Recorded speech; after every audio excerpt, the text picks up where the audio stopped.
tahap kedua.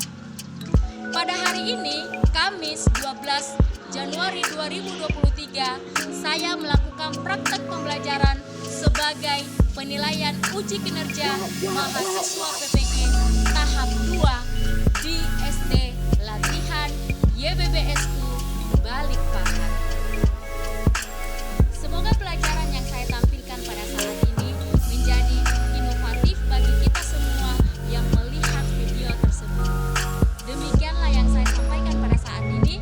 Terima kasih, selamat pagi dan salam sejahtera buat kita semua.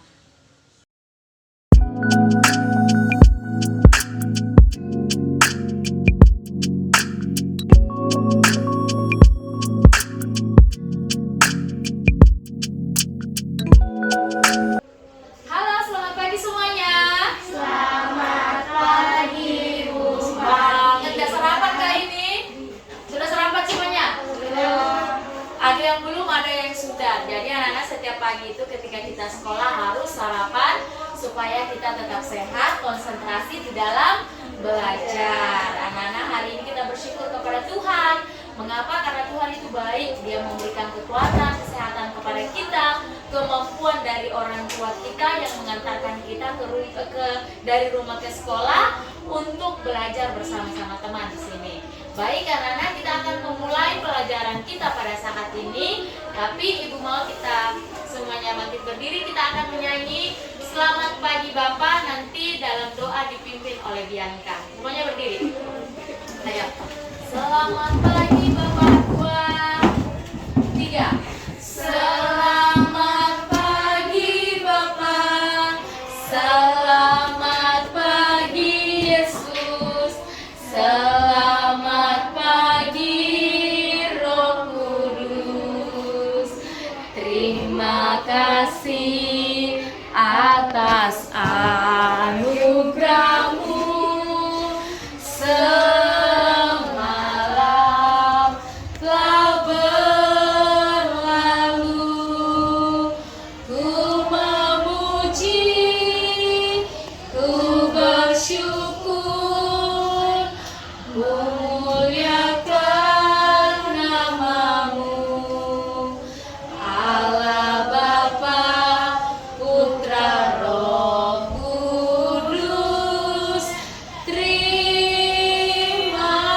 kasih. Pimpin doa Bianca. Teman-teman, mari kita bersatu dalam doa.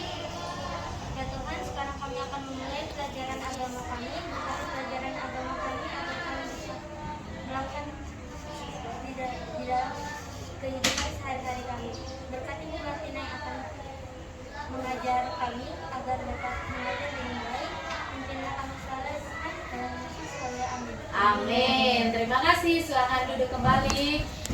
Ya, baik anak-anak, sebelum kita melanjutkan pelajaran, Ibu akan mengabsen dulu ya.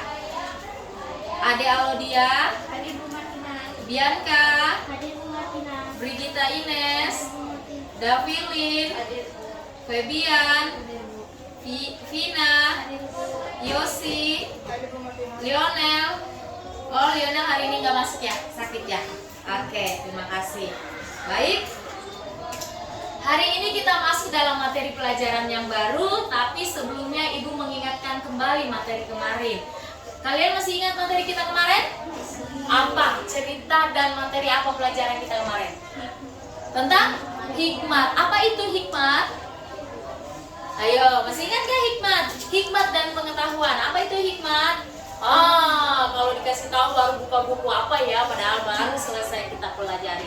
Apa itu hikmat? Orang yang berhikmat pasti akan Iya, orang yang berhikmat itu tentunya akan berpengetahuan. Tetapi pengetahuan itu belum tentu berhikmat. Jadi, apa yang harus kita pilih? Yang mana kalian pilih? Hikmat atau pengetahuan? Hikmat, tentunya hikmat. Karena hikmat itu adalah mencakup semuanya. Itu adalah materi kita kemarin tentang bagaimana kita sebagai orang yang percaya kepada Tuhan dan terutama sebagai anak-anak yang berhikmat. Nah, sekarang kita akan masuk di dalam pembelajaran kita yang baru, yaitu memberi dengan rela dan hati yang gembira. Nah, memberi dengan rela dan hati yang gembira.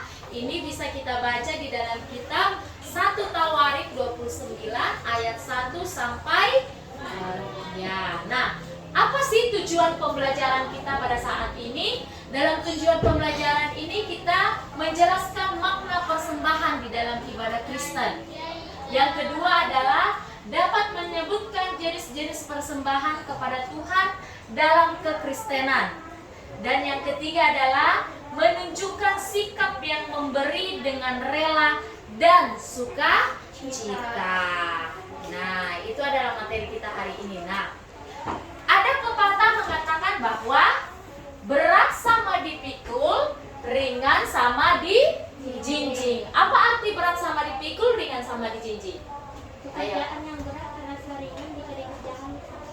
Oke, pekerjaan yang berat apabila kita mengerjakan sama-sama itu akan terasa ringan, tidak terbebani, tidak lama dikerjakan apabila kita mengerjakan secara bersama-sama. Nah, di dalam pembelajaran kita ini kisah cerita di kitab Tawarik, yaitu anak Raja Daud, yaitu siapa kemarin Raja anak Daud?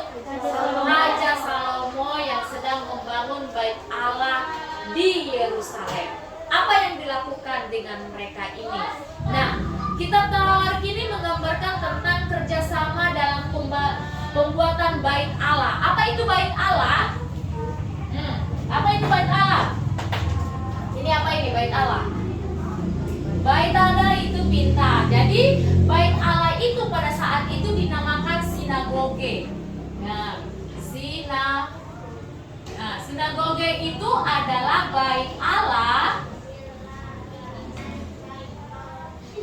yang dikatakan sekarang adalah gereja. Nah, apa yang mereka lakukan di kitab Tawarik ini menjelaskan bahwa Raja Daud, anak dari Raja Daud yaitu Salomo. Masih ingat Salomo ini apa yang dia lakukan oleh Salomo? Dia adalah penulis kitab Amsal juga. Tetapi di dalam kitab Amsal itu menceritakan tentang hikmat. Nah, disinilah Raja Salomo membuat bait Allah. Apakah Raja Salomo sendiri membuat bait Allah?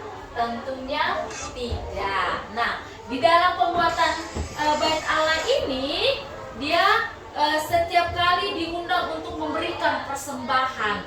Persembahan dengan demikian kebutuhan untuk membangun. Nah, memberi dengan rela, memberi dengan rela dan hati yang gembira. Apa itu memberi? Bisa kalian memberikan jawaban kalian, menurut kalian itu apa itu memberi? Memberi dengan ikhlas. Iya, memberi atau kita mempunyai barang, saya akan berikan kepada De Firlin. Berarti itu semacam transaksi antara saya kepada De Firlin. Saya harus memberikan sesuatu, artinya saya memberi. Dan apa yang saya miliki tidak ada lagi dong, benar nggak? Nah, contohnya nih, ini spidol. Spidol ini milik saya satu, tapi saya akan berikan kepada De Firlin dan De Firlin mengambilnya. Berarti punya saya sudah tidak ada. Kenapa? Karena saya sudah memberi. Nah, di dalam persembahan anak-anak, seringkali kita melakukan persembahan. Kapan kita memberikan persembahan kepada Tuhan? Saat beribadah. Terus apalagi kapan juga kita memberikan persembahan kepada Tuhan selain beribadah? Pada saat apa? Pada saat kita belajar. Nah, anak-anak tahu nggak persembahan itu apa? Apa itu persembahan? Tahu nggak? Apa itu persembahan? Persembahan itu adalah apa? Persembahan itu adalah memberi. Beri atau rasa syukur ya. Benar nggak?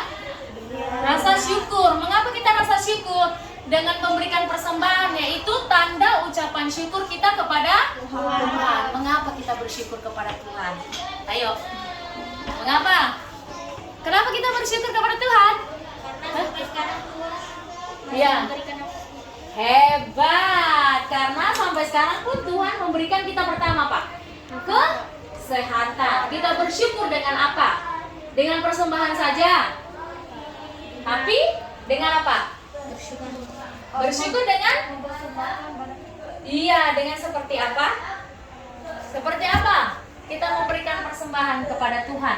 Apakah berupa barang saja atau apa? Kita memberikan persembahan dengan melalui doa, kemudian membaca Alkitab, kita bersyukur kepada Tuhan sebagai tanda ucapan syukur kita karena Tuhan memberikan apa? Kesehatan kepada kita. Nah, pembangunan sangat dibutuhkan oleh pada saat kita membangun, Raja Daud mengajak orang untuk bersama-sama memberi persembahan berupa harta yang dimiliki. Emang bisa barang ini saya bisa untuk pembuatan gedung gereja atau bait Allah? Bisa nggak? Misalkan nih, ini sebagai contoh gambar yang ada di sini. Gambar yang ada di sini di mana mereka mempunyai hasil panen. Bisa nggak hasil panen itu dibuat untuk pembangunan gereja? Dengan cara dijual, dan hasil uangnya itu akan diberikan untuk pembelian barang-barang untuk pembangunan gereja atau bait Allah. Nah, itu yang dilakukan oleh Raja Salomo. Dia mengajak kepada semua orang yang ada di situ bahwa pada saat pembangunan itu akan kokoh, tidak akan bisa kalau hanya satu orang saja. Sehebat bagaimanapun Raja Salomo, ketika dia mau memberikan, ketika dia mau membangun, dia tidak akan bisa kalau sendiri. Tetapi perlu membutuhkan orang banyak. Walaupun banyak pun orang, tapi tidak ada bahan-bahan yang digunakan, pasti tidak akan bisa tercapai atau tidak bisa dibangun bait Allah. Mengerti sampai di situ? Mengerti. Apa itu persembahan? Persembahan itu adalah memberi. Nah, sebagai ungkapan syukur kita kepada Tuhan. Mengapa sih kita mau memberikan ucapan syukur? Emang Tuhan langsung mana Vina persembahanmu saya mau ngambil? Tidak seperti itu ya. Jangan berpikir bahwa ketika kita memberikan persembahan itu berarti kita kirimkan sama Tuhan. Tidak. Anak-anak harus tahu arti dari persembahan itu dan apa kegunaan persembahan itu. Persembahan itu bukan hanya untuk pelayan firman, bukan hanya untuk pembangunan gereja, bukan hanya untuk pembangunan rumah-rumah ibadah, rumah pastori namanya, yang rumah pendeta. Tetapi di dalam persembahan itu kita memberi di mana orang-orang yang membutuhkan. Contohnya ketika kalian sakit, anggota jemaat mengatakan bahwa oh si A sakit, ayo kita jenguk. Ada yang kesusahan, disitulah kegunaan persembahan. Namun di dalam memberikan persembahan itu harus dengan hati yang tulus. Berikut Ibu akan memberikan sebuah video buat kalian yang akan kalian lihat tentang bagaimana seharusnya kita memberikan persembahan yang benar, yang sesuai dengan kehendak Tuhan. Ya, baik anak-anak, di dalam persembahan itu seringkali kita memberikan dengan sebagai tanda ucapan syukur. Namun apakah kalian memahami tentang bagaimana kita memberi persembahan itu? Nah, berikut Ibu akan memperlihatkan video, kalian mengamati yang mana seharusnya yang kita lakukan di dalam kehidupan kita. Perhatikan ya.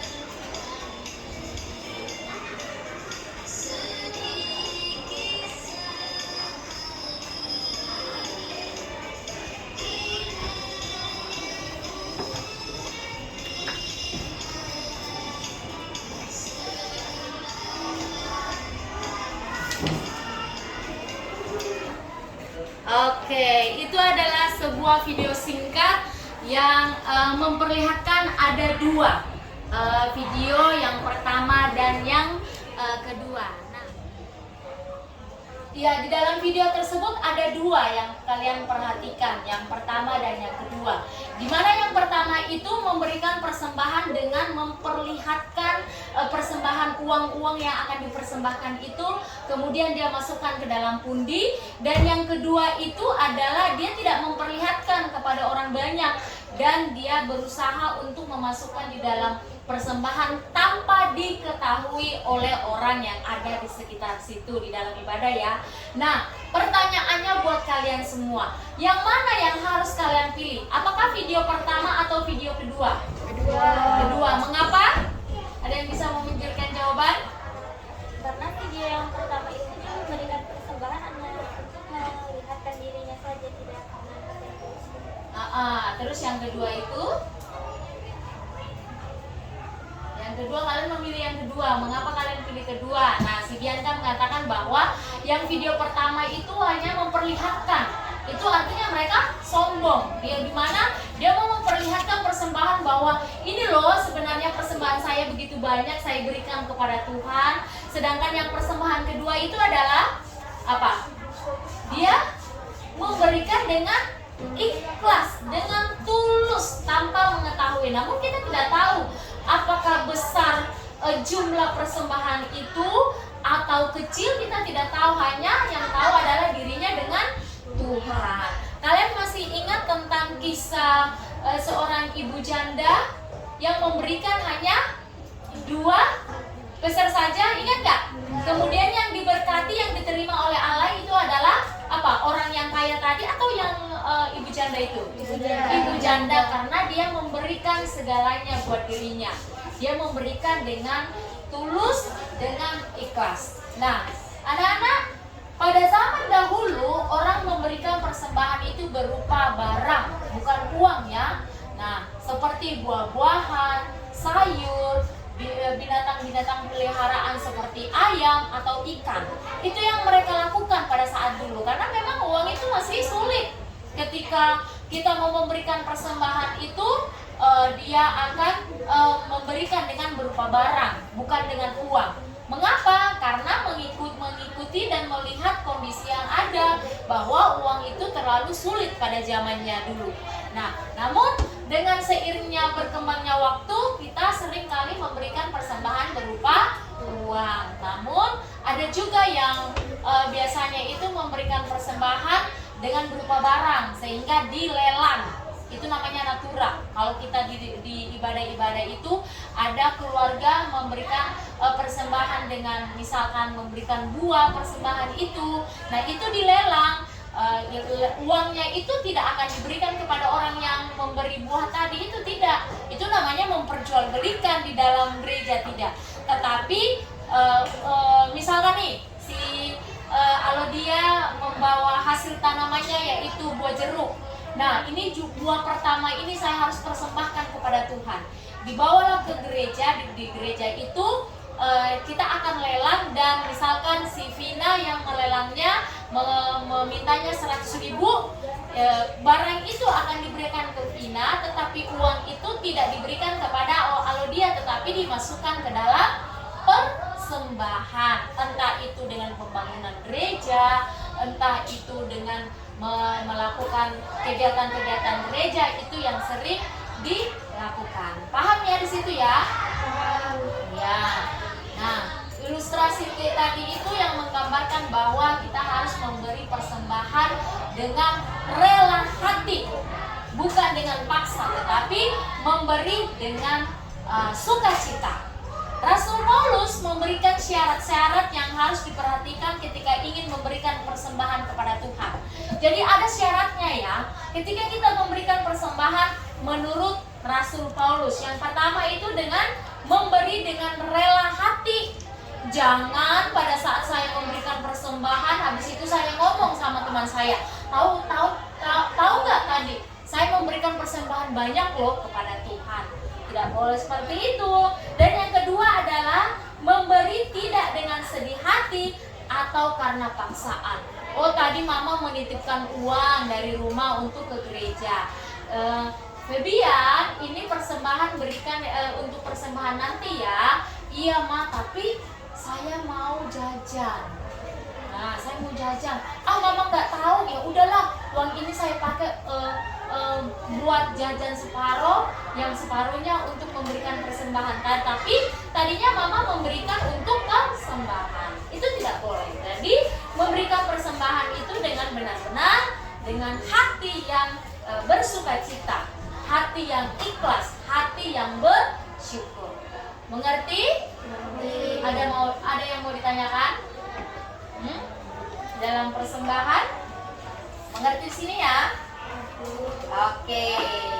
Jadi, jikalau mengerti, Ibu akan memberikan pertanyaan. Kan mengerti kan? Berarti Ibu dong yang akan memberikan pertanyaan. Pertanyaannya itu adalah, apakah ketika kita memberikan persembahan itu hanya berupa uang saja, atau menurut kalian apa?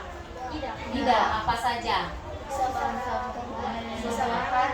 Nah, baik. Kemudian di dalam memberikan persembahan itu apakah hanya khusus untuk pada saat kita beribadah?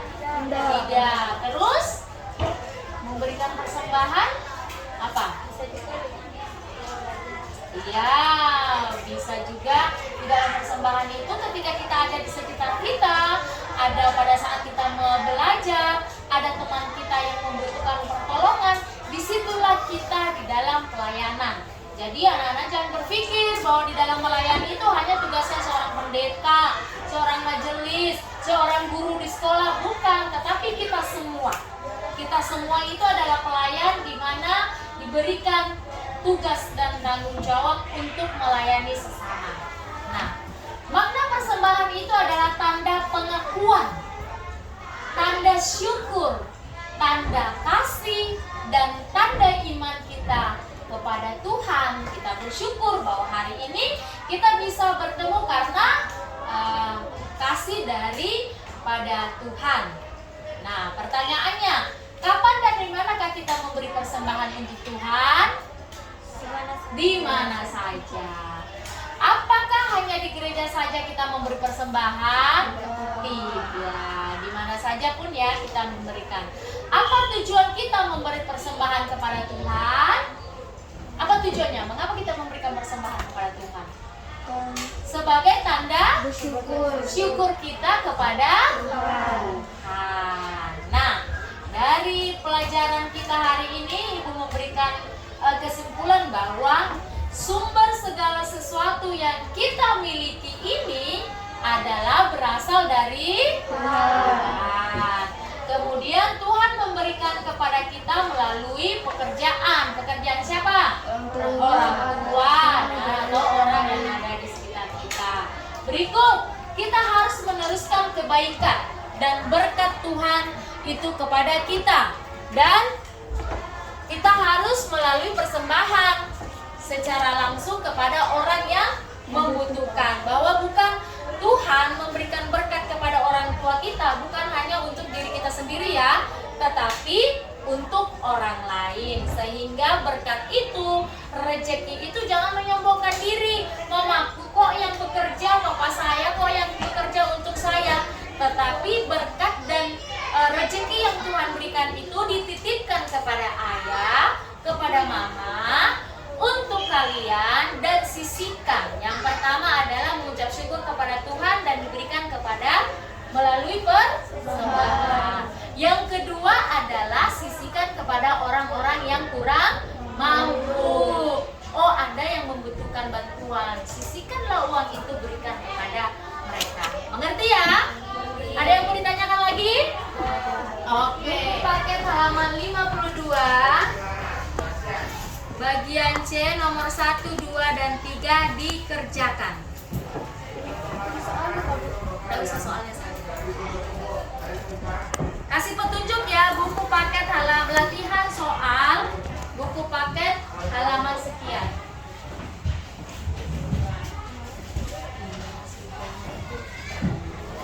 Iya. Iya, kamu tulis di sini aja. Tulis di sini, garis di sini, garis di sini. Oh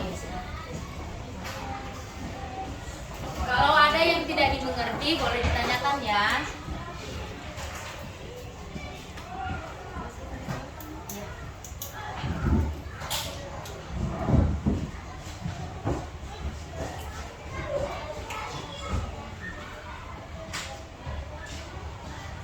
Kapan dan di mana kamu memberikan persembahan untuk Tuhan? Tadi sudah dijelaskan. Apa tujuan kita memberikan persembahan kepada Tuhan? Mengapa kita memberikan persembahan kepada Tuhan? Kemudian nomor 3 itu adalah jenis-jenis persembahan. Ada persembahan apa saja tadi? Jelas ya? Mengerti Angel? Oke, Tina mengerti. Tina de Firlin. Tahu ya? Mudah kok. Sudah Ibu jelaskan. Bisa Febian? Kapan dan di manakah kamu memberikan persembahan untuk Tuhan? Tadi sudah Ibu jelaskan. Bisa Ines?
tidak dimengerti boleh dilayangkan.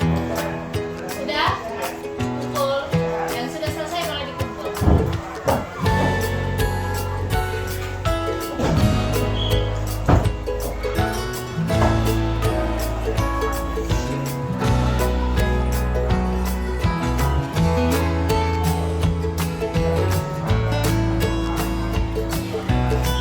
Oke, sama-sama.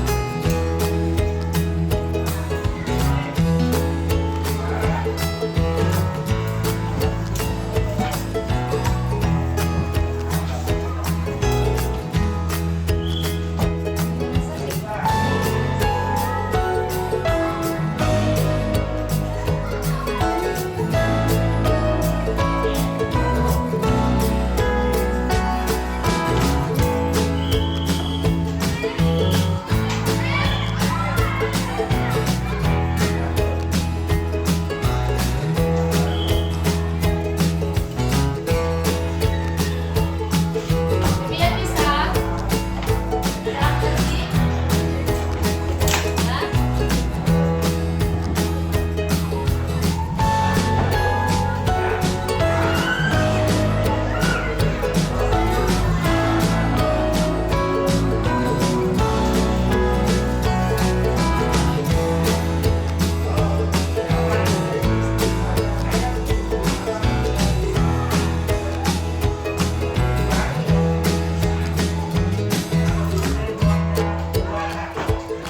Selesai, Nes.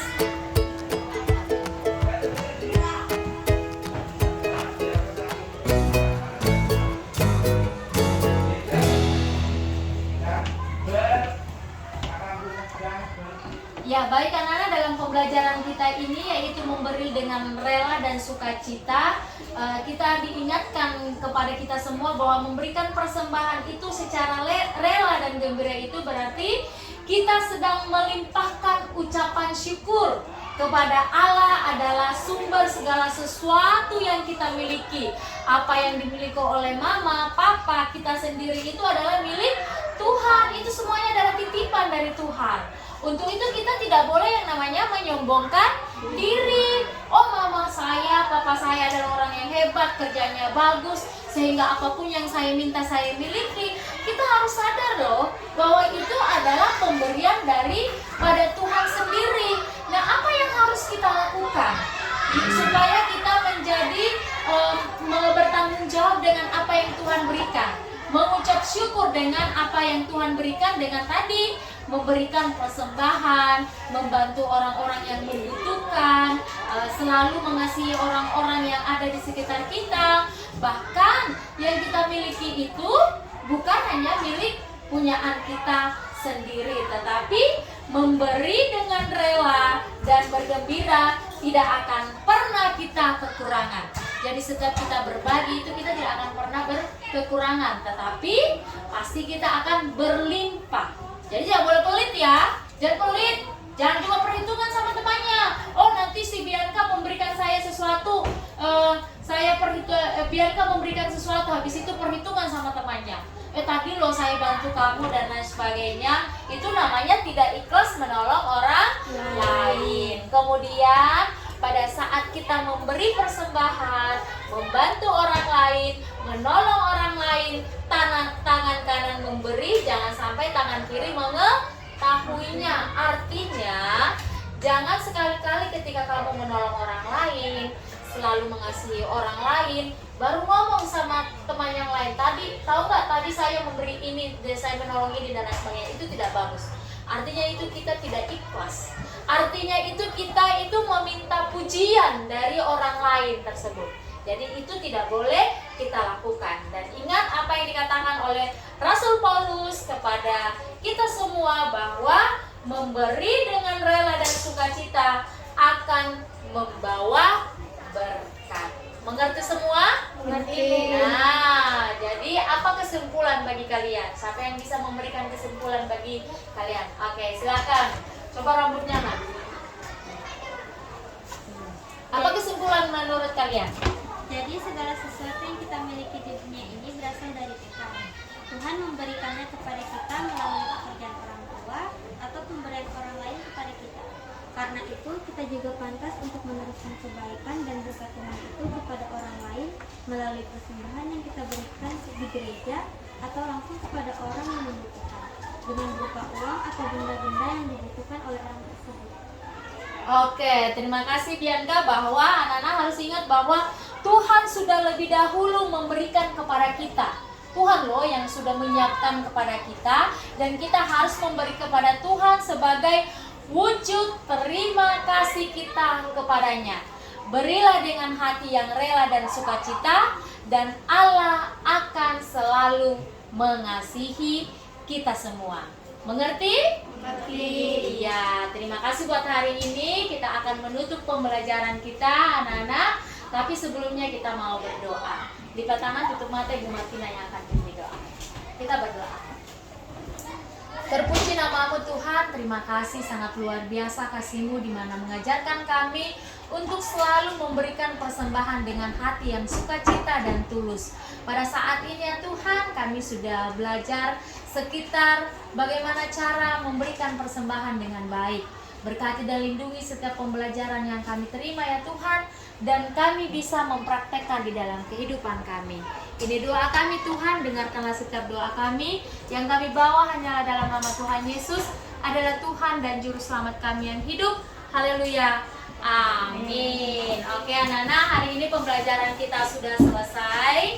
Jangan lupa selalu bersyukur dengan segala hal, mengasihi orang-orang yang ada di sekitar kita, andalkan Tuhan dalam segala hal, menghormati orang tua, guru, dan siapapun itu harus kita hargai. Selamat pagi semuanya, Tuhan Yesus memberkati. Selamat